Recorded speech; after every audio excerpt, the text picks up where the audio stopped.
Happy Saturday. Not long ago, we did a podcast on Andrew Carnegie, and one of the questions that we got from listeners afterward was why we had not discussed the Johnstown flood.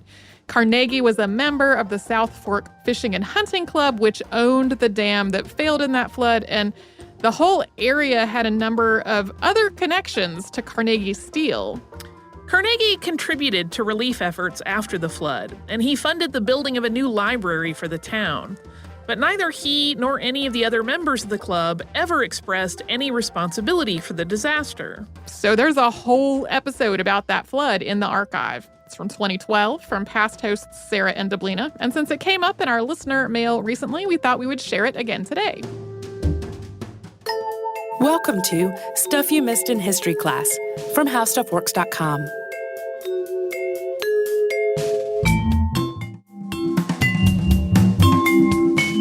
Hello and welcome to the podcast. I'm Deblina Chakraborty. And I'm Sarah Dowdy. And depending on where you live, you've probably gotten used to the threat of a particular type of natural disaster. I remember where I grew up, it was always tornadoes that people were afraid of, and that came through the area a lot. Mm-hmm. And when I lived on the Gulf Coast, it was hurricanes, of course. Yes. And for the 30,000 people who lived in Johnstown, Pennsylvania in 1889, what they had gotten used to dealing with was floods. Yeah, located in a floodplain at the confluence of two rivers, Johnstown flooded really frequently, so it was pretty common to see water in the streets, and locals had gotten used to moving their valuables and themselves to the upper floors of their homes when the floodwater started to roll in. They had kind of a routine dealing with it.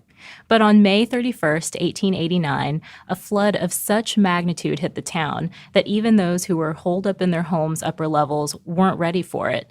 It's been called one of the worst disasters in American history, and nobody in Johnstown really saw it coming.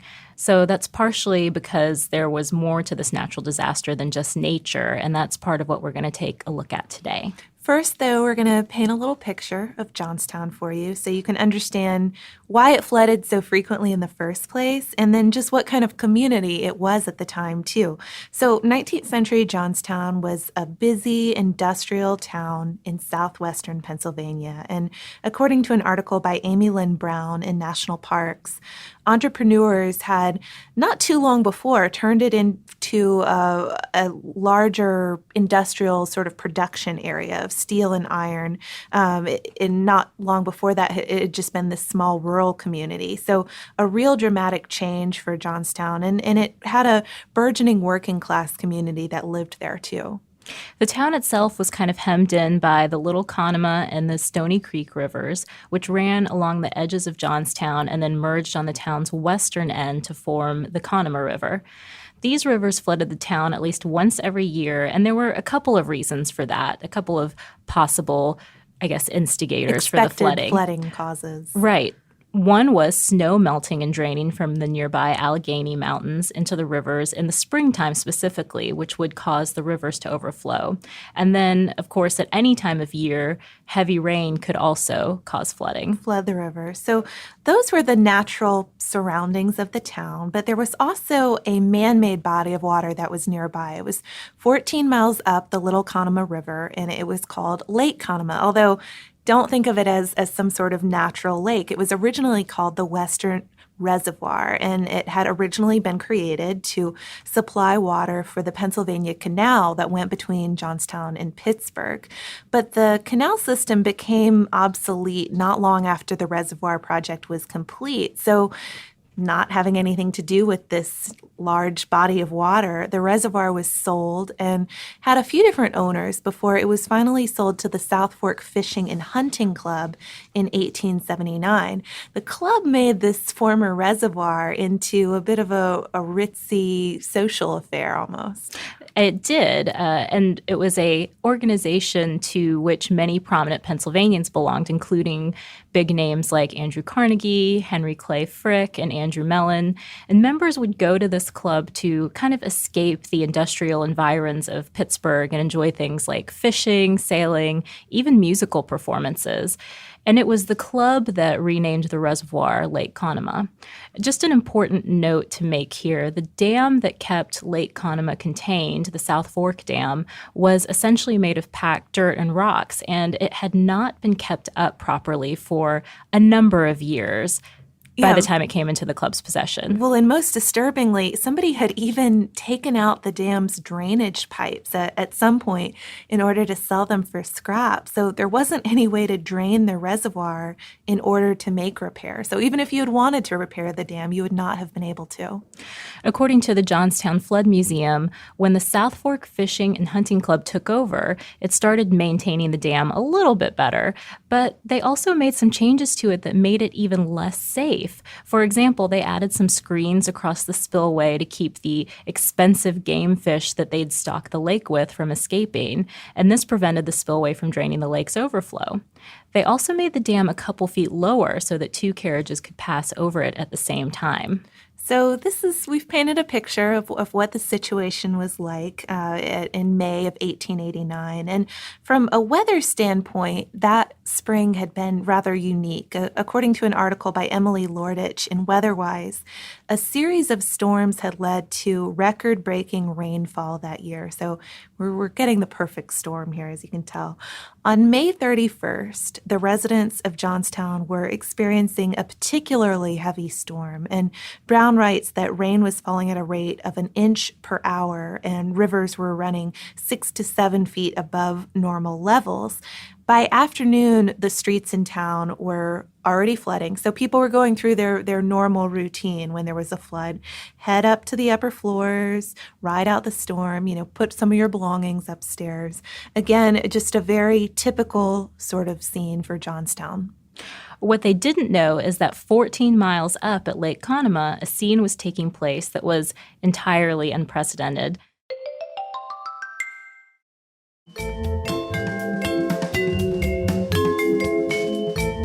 The depth of the water of the 450-acre lake was 60 feet near the dam, and officials at the club had been watching that level continue to rise during this storm with great concern, of course.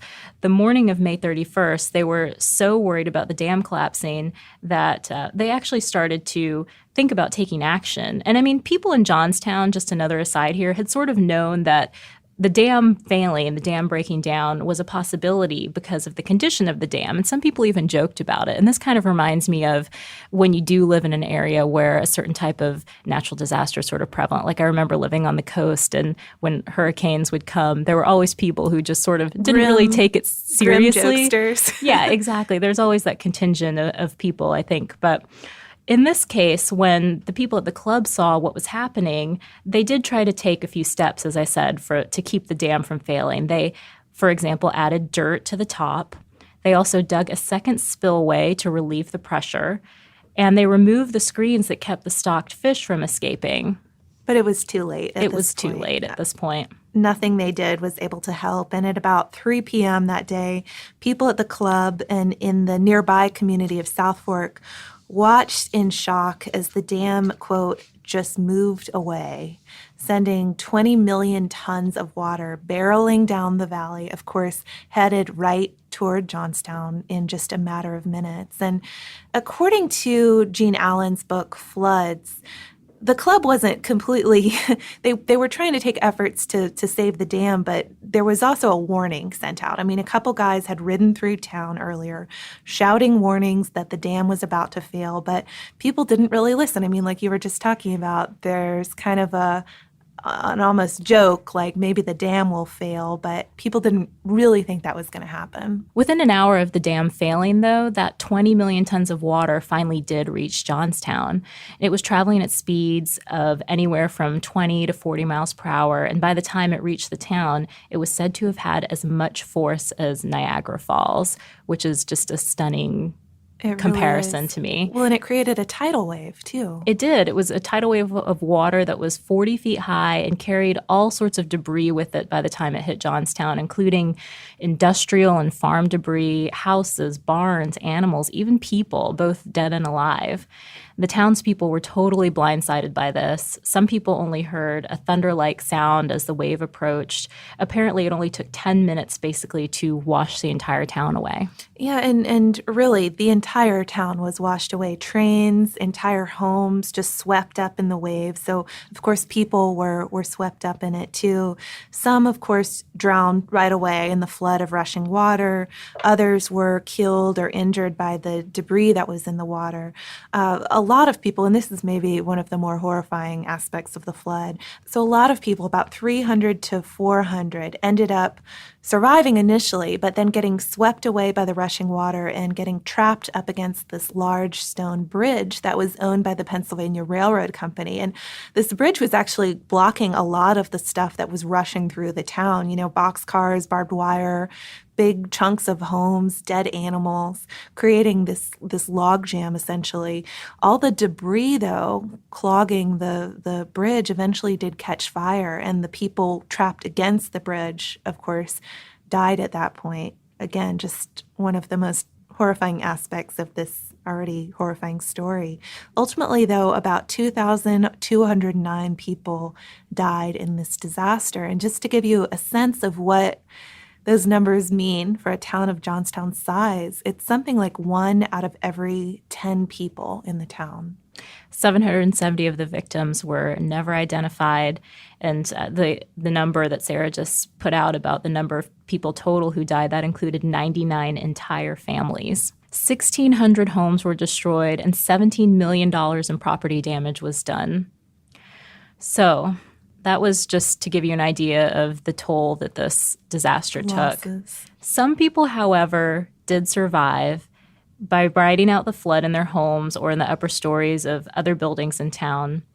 Others took a crazy ride down the Conemaugh River and were later rescued somewhere downstream, which is just wild to me. I mean, I know I just said it's crazy and then I said it's wild, so I said that twice. But it is. I have nothing to add to that. It's hard to imagine being actually carried alive. With barns and yes. dead animals going along with you. But as you can imagine, either of those survival scenarios were pretty harrowing. And there are, fortunately, a lot of examples, though, a lot of records from the flood. So we're able to see what it was like for people and how they managed to survive. And one story that gets retold a lot is the story of a 6-year-old girl named Gertrude Quinn Slatterly, who was swept away by floodwaters while she was hanging on to this muddy mattress as a kind of raft. And as she recalled, she was terrified. She was calling out for someone to help her. And this man dove into the water to save her. He made his way over to her, onto the mattress, lifted her up.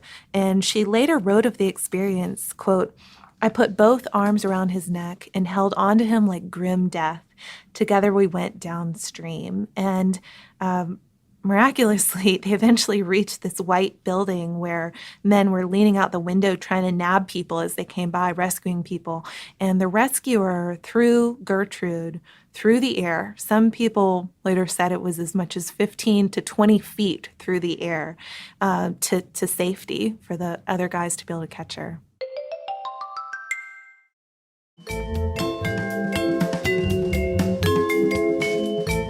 Another woman, Anna Fenn Maxwell, was in her home with her 7 children when the flood hit. She survived, but unfortunately her kids weren't so lucky.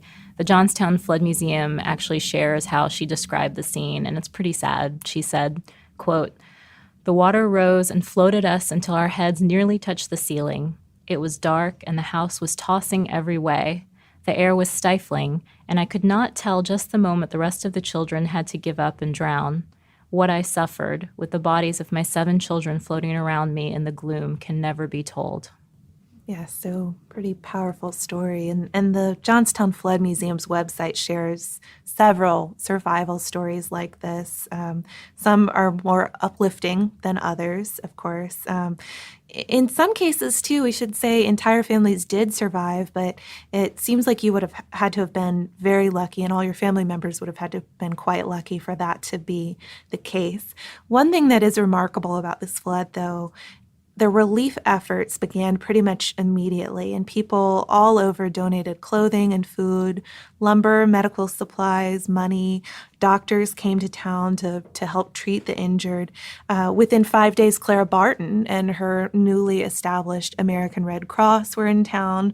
It was the first peacetime disaster that the organization assisted in, and they really did a lot. They built warehouses for donated supplies to be stored, hotels for the homeless.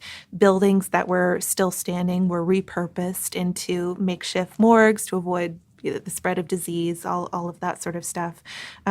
It seems kind of unbelievable, but all of these recovery efforts seem to have paid off almost immediately. According to Brown's article, it only took a month for businesses to reopen and only 5 years for the cleanup effort to be completed. This wouldn't be the last time, however, that Johnstown would have to deal with floods, even though the South Fork Dam was already destroyed. So you would think, oh, this big threat is taken away, so that's not an issue. But in 1936, Johnstown was hit with 14 feet of floodwaters caused by heavy rains combined with snow runoff. 24 people died in this case, and 3,000 buildings were damaged or destroyed. Then in July 1977, there was another flood caused by a line of thunderstorms that stalled over the area, and also the fact that several dams failed contributed to this. In this case, 85 people died, and there was more than $300 million in property damage. And after this third flood, the town's economy didn't recover as well as it did the first couple of times. Well, you can imagine, though, even after that 1889 flood, there was a lot of discussion about who was to blame, because as we've discussed, there was clearly more going on than just the natural forces, the dam and its maintenance. And many people did blame the South Fork Fishing and Hunting Club for not taking more steps to prevent the dam failure in the first place. Suits were even filed against the club, but they never really went anywhere. And in discussing how the flood of 1889 didn't have to happen, Brown points to general industrialization and population growth in the area really being to blame. I mean, we talked about that at the beginning of the show, how this had not too long before turned from a rural agricultural area where some flooding wasn't terribly devastating, at least to life, to a densely populated industrial area. She includes a couple of quotes, too, that speak really well to this. One is from David McCullough, who is a former podcast interviewee, and he wrote a book. His first book, I think, was about the Johnstown flood. He said, quote, "With the valley crowding up the way it was, the need for lumber and land was growing apace. As a result, more and more timber was being stripped off the mountains and near hills, and in Johnstown, the river channels were being narrowed to make room for new buildings. Where the forests were destroyed, spring thaws and summer thunderstorms would send torrents racing down the mountainsides, and each year the torrents grew worse as the water itself tore away at the soil and what little ground cover there was left." So this kind of helps explain how the industrialization of the area would make the flooding worse. Yeah, taking away the natural buffers that could have helped alleviate natural floods and then making everything worse, too. Brown also quotes Megan O'Malley, who is the chief of interpretation at the Johnstown Flood National Memorial. And she says, quote, "We call the flood a natural disaster, but it was a disaster that occurred from a combination of natural events and human manipulation of the environment. We see this happen over and over in human history.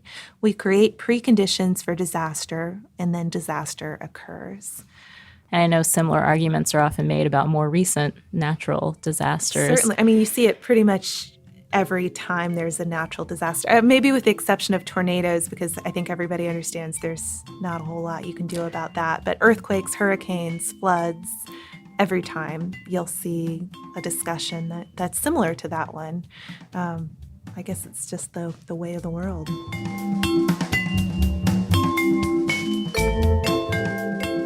Thank you so much for joining us for this Saturday Classic.